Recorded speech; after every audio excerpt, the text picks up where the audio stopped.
রান্না করার সময় তিনটি কাজ করবে, ওই নারীর কপাল খুলে যাবে।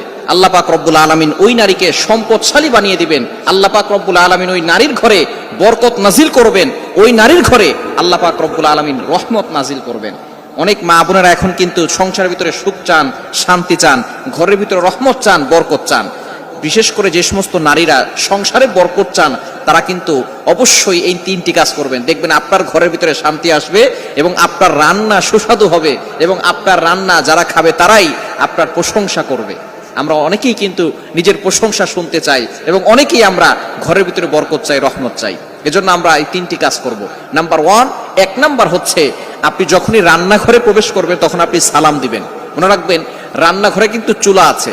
এই চুলা, গ্যাসের চুলা বলেন আর যেই চুলাই বলেন, এই চুলা থাকার কারণে যখন আপনি রাতের বেলা সেখানে থাকেন না, এখানে কিন্তু জিন জাতি থাকার সম্ভাবনা আছে।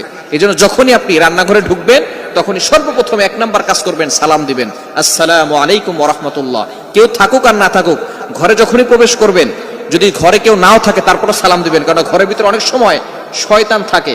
আপনার সালাম দেওয়ার কারণে সেই শয়তান সেখান থেকে বের হয়ে যাবে। শয়তান আপনার ঘরের ভিতরে আর বসবাস করতে পারবে না, সেখান থেকে শয়তান বের হয়ে যাবে। আল্লাহ পাক রব্বুল আলামিন নিজে বলে দিয়েছেন, কোরআন খুলেন, আল্লাহ পাক রব্বুল আলামিন বলছেন 18 নম্বর পারা 17 নম্বর পৃষ্ঠার 13, 14, 15 নম্বর লাইন, সূরাতুন নূরের 61, 61 নম্বর আয়াতে রব্বুল আলামিন বলেন, ফাইদা দাখালতুম বুয়ুতান ফাসাল্লিমু আলা আনফুসিকুম তাহিয়াতাম মিন ইনদিল্লাহি মুবারাকাতান তাইয়্যিবা।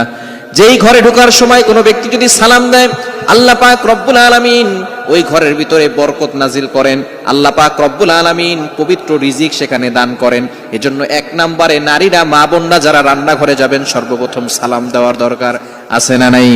মা বোনদেরকে এটা শিখিয়ে দিবেন, আপনারা বাসায় গিয়ে মেসেজ পৌঁছে দিবেন।